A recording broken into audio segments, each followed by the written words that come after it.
Tentu saya termasuk orang yang tidak setuju ada penghentian pemutaran film G30 SPKI. Tetapi jujur aja, film itu sangat-sangat kental dengan nalar atau versi penguasa seketika itu. Maka ayo kita bikin buku-buku yang lebih realistis, argumentatif, sesuai fakta. Kita bikin karya-karya seni yang lebih bagus dan bermutu. Kita ingin seluruh rakyat Indonesia menonton sejarah ini dengan jujur.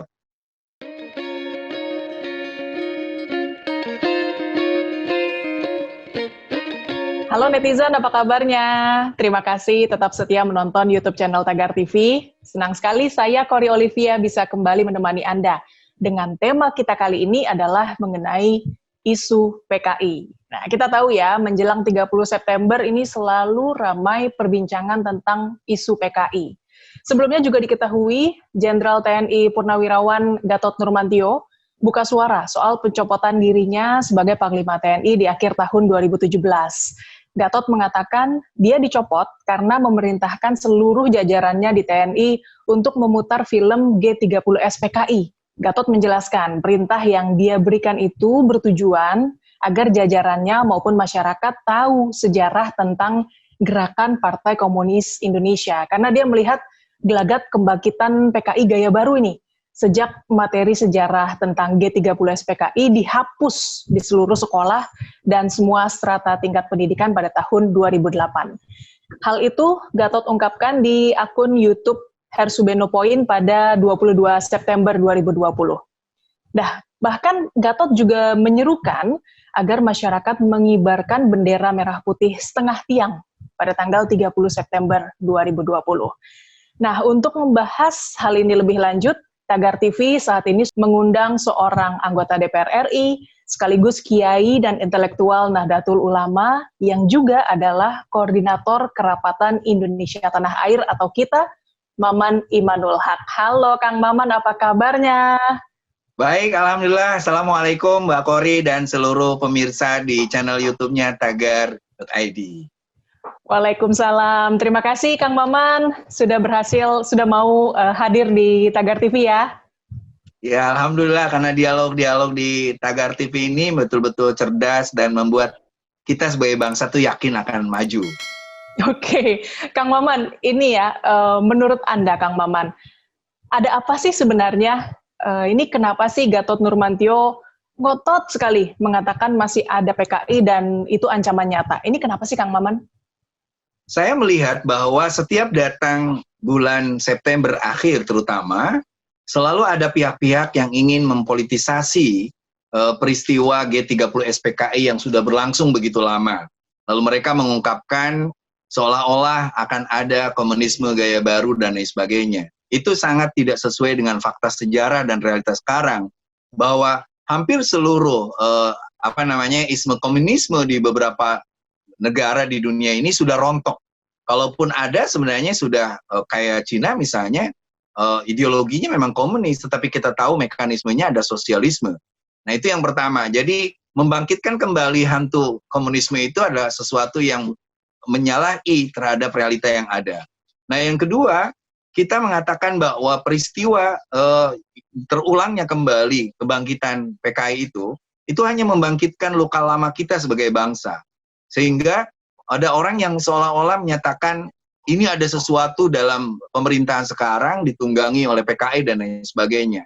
Ini sangat menghina juga kelompok pendukung seperti kami di Nahdlatul Ulama. Kita mendukung pemerintahan Jokowi Ma'ruf Amin dan begitu banyak rakyat, sehingga tidak perlu orang menganggap bahwa PKI akan bangkit dan lain sebagainya. Nah, saya rasa mempolitisasi sesuatu yang menjadi hantu itu menjadi sesuatu yang sangat naif dan sangat disayangkan, apalagi itu dilakukan oleh seorang mantan Panglima, Pak Jenderal Gatot Nurmantio. Nah itu Kang Maman, kenapa sekelas mantan Panglima TNI kekeh gitu bicara tentang PKI, dan kenapa di akhir masa jabatan dan setelah pensiun? Kenapa tidak sejak beliau jadi Panglima atau sejak jadi Pangdam? Kenapa nih menurut Anda? Enggak, saya ingin mengatakan bahwa orang yang melarang pemutaran film PKI lalu meninjau ulang PKI dan lain sebagainya itu adalah PKI, itu salah. Kita tahu pelarangan film itu justru oleh Pak Yunus Yospiah, seniornya Pak Gatot. Ketika itu Yunus sedang menjadi Menteri Penerangan kalau nggak salah. Begitu pula bagaimana ideologi tentang Marxisme, sosialisme dan lain sebagainya pada TAP MPR itu harus ditinjau ulang. Itu dilakukan oleh Gus Dur. Gus Dur hanya ingin mengatakan bahwa kita harus lebih jujur melihat sejarah. Kita harus lebih realistis menurut sejarah. Jangan lalu ada propaganda-propaganda yang terus memecah belah bangsa ini dengan menghadirkan sesuatu yang tidak tepat. Kita tahu bahwa korban akibat propaganda naif soal PKI itu membuat 2 juta penduduk Indonesia itu meninggal dunia sia-sia. Dan itu tidak boleh terjadi lagi.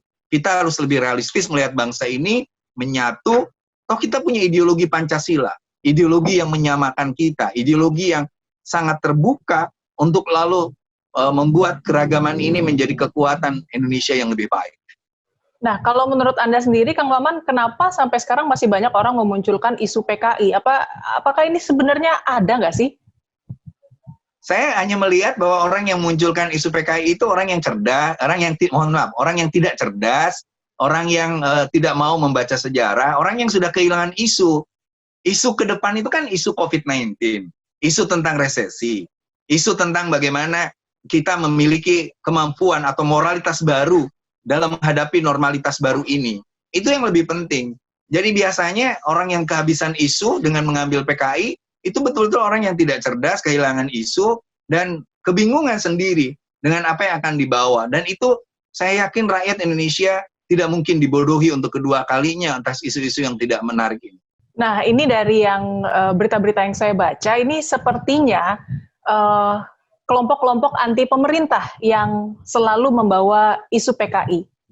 Ya, saya melihat bahwa isu PKI menjadi komoditas, menjadi jualan yang dilakukan oleh orang-orang yang tidak terlalu mendapat posisi di pemerintah. Dan ini menjadi hal yang sangat sangat tidak menarik. Karena apa? Karena yang kita butuhkan hari ini adalah oposisi yang punya data, oposisi yang punya fakta, oposisi yang punya argumen untuk lalu mengkritisi pemerintah. Pemerintah harus dikritik. Pemerintah harus diberikan juga masukan-masukan, tetapi bukan dengan menjual hantu G30 SPKI. Kita misalnya Kerapatan Indonesia Tanah Air hari ini udah mulai mengumpulkan sejarawan, teman-teman ahli agama, pelaku-pelaku sejarah yang masih ada, termasuk teman seniman budayawan, untuk melihat sampai sejauh mana kasus tentang G30 SPKI. Dan kita meminta agar buku-buku yang hari ini kita bisa baca ya, kita bisa baca tentang apa yang sebenarnya yang terjadi ketika peristiwa di akhir September itu, 65 itu betul-betul bisa dengan clear dan jernih. Itu hanya perebutan kekuasaan, itu hanya intrik politik, jangan ada rakyat yang jadi korban lagi. Seperti itu. Oke, kita kembali ke pribadi Gatot Nurmantio ini. Menurut Anda bagaimana Anda memandang pribadinya Gatot Nurmantio dengan segala kontroversinya, Kang Maman? Saya mengenal Pak Gatot ketika beliau sebelum jadi Panglima lalu jadi Panglima. Pernah berkali-kali berbincang ketika ada acara di Lemhanas. Dia pinter, dia cerdas, pembaca yang baik, tetapi aneh aja ketika diturunkan jadi Panglima, saya melihat kecerdasannya itu hilang. Ketika beliau hari ini kelalang keliling dengan membuat isu-isu yang tidak cerdas, saya agak kehilangan kekaguman kepada beliau. Padahal coba kalau beliau sedang presentasi itu, waktu beliau jadi sebelum Panglima atau Panglima, itu keren banget, keren banget. Dan saya yakin inilah Panglima. Tetapi ketika seorang kehilangan kekuasaan, lalu membuat argumen bahwa dia dicopot, itu karena dia menginginkan seluruh Kodim, Pangdam, dan lain sebagainya nyetel G30 SPKI, itu sangat tidak rasional. Karena Presiden nggak mungkin dong memberhentikan seorang Panglima kecuali lewat mekanisme DPR. Seperti itu. Dan dia mendapat masukan juga dari banyak teman. Bukan karena persoalan memutar film. Itu yang pertama. Nah, yang kedua, siapapun akan diuji ketika dia menerima menghadapi persoalan, misalnya kehilangan jabatan. Nah, ujian ini sebenarnya tidak perlu ditanggapi dengan terlalu panik oleh Pak Gatot Nurmantio, karena kata Gus Dur tidak ada satupun kekuasaan yang harus kita pertahankan mati-matian. Jadi biasa aja, nggak perlu bikin statement-statement yang sangat lucu dan wagu, apalagi mengerek bendera setengah tiang. Kalau mau itu sekarang membagikan beras, Pak Gatot lebih baik sekarang memberikan contoh bagaimana menanam pekarangan-pekarangan kita, karena pertanian itu hanya satu-satunya bidang kehidupan di Indonesia yang bertahan di tengah COVID dengan kenaikan 2%, sementara yang lain sudah turun sampai 5,32%. Seperti itu. Jadi menurut saya, Pak Gatot, ayo dong kita kembali untuk di tengah-tengah masyarakat, hidupkan kembali optimisme, lalu bangkitkan semangat masyarakat untuk bertani. Anda akan dikenang menjadi seorang jenderal yang betul-betul paham masyarakat, bukan seseorang mantan panglima yang hari ini kehilangan loyalitas dan dedikasinya pada nilai-nilai kewiraan, terutama kewiraan Indonesia. Baik, ini pertanyaan terakhir, Kang Maman. Ada himbauan Anda terhadap masyarakat terkait isu PKI? Ya, yang pertama saya yakin bahwa masyarakat hari ini lebih cerdas untuk tidak lalu menanggapi isu PKI yang dulu menjadikan propaganda dan politik yang akhirnya perpindahan kekuasaan, lalu ada korban orang-orang yang tidak bersalah. Kekejaman dimanapun harus dihentikan. Propaganda politik yang menjadikan korban masyarakat, itu pun harus dihentikan. Politik adalah bagaimana kita memberikan yang terbaik untuk rakyat, bukan menjadikan rakyat menjadi korban. Yang kedua, tentu saya termasuk orang yang tidak setuju ada penghentian pemutaran film G30 SPKI. Tetapi jujur aja, film itu sangat-sangat kental dengan nalar atau versi penguasa seketika itu. Maka ayo kita bikin buku-buku yang lebih realistis, argumentatif sesuai fakta, kita bikin karya-karya seni yang lebih bagus dan bermutu. Kita ingin seluruh rakyat Indonesia menonton sejarah ini dengan jujur. Sejarah yang mengungkapkan tentang Indonesia ini negara yang besar, yang bisa menyikapi perbedaan politik itu tidak berlarut-larut sampai dengan pembunuhan, keterbelahan, tapi cukup ketika sudah jadi seseorang, maka dia harus bergerak untuk masyarakat. Dan yang terakhir, saya ingatkan Mbak Kori, bahwa 30 Desember tahun ini adalah 60 tahun Bung Karno pidato di PBB tentang konsep Pancasila.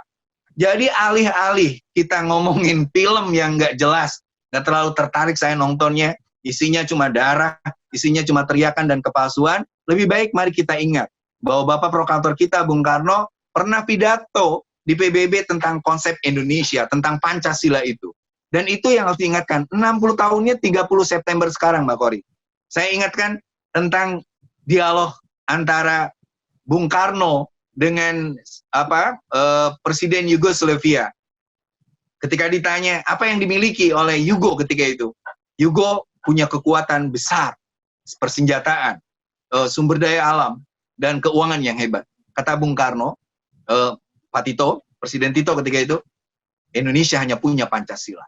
Pancasila yang menyatukan bangsa, Pancasila yang menguatkan kebinekaan, Pancasila yang mengukuhkan kesadaran kita untuk bahwa kita adalah negara yang mempunyai prinsip ketuhanan yang Maha Esa. Religiusitas kita mengacu kepada nilai-nilai yang indah tentang kebangsaan. Hubul watan minal iman. Kita tahu, Yugo hari ini sudah almarhum. Mereka punya sumber daya yang hebat, kekuatan yang hebat, tapi karena tidak punya persatuan, akhirnya Yugo terpecah menjadi Bosnia, Serbia, dan sebagainya. Apakah kita rela Indonesia akan dipecah belah oleh seseorang yang karena kecewa terhadap kekuasaan, akhirnya menebarkan isu hantu palsu, menyebarkan jargon-jargon yang tidak tepat di musim COVID-19 ini. Saya hanya ingin mengatakan, ayo kita hadapi COVID-19 bersama, daripada nonton film yang nggak jelas, lebih baik kita bikin film tentang bagaimana kreativitas kita menghadapi COVID, tutup masker, mulut kita, cuci tangan, jaga jarak, dan bikin kreasi seni yang lebih bermutu dan berkualitas untuk Indonesia yang lebih maju. Begitu Mbak Kori. Baiklah, Kang Maman, terima kasih banget nih untuk waktunya sudah mau ngobrol sama Tagar TV. Sehat dan sukses selalu, dan juga semoga isu PKI musnah ya. Amin. Baik netizen, demikian perbincangan saya bersama Maman Imanul Haq, anggota DPR RI, sekaligus Kiai dan Intelektual Nahdlatul Ulama, yang juga adalah Koordinator Kerapatan Indonesia Tanah Air atau KITA. Subscribe YouTube channel Tagar TV dan klik loncengnya juga untuk mengikuti video menarik membahas topik terhangat hanya untuk Anda. Ingat juga 3M, memakai masker, menjaga jarak, dan mencuci tangan. Saya Kori Olivia dari Tagar TV.